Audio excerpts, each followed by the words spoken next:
హైదరాబాద్ చాంద్రాయనగుట్టలో హైడ్రా అధికారులు అక్రమ నిర్మాణాలను కూల్చివేశారు.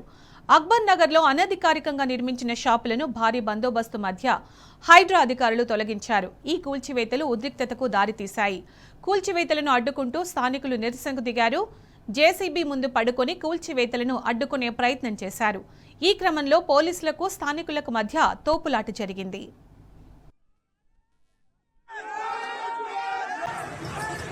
Hey!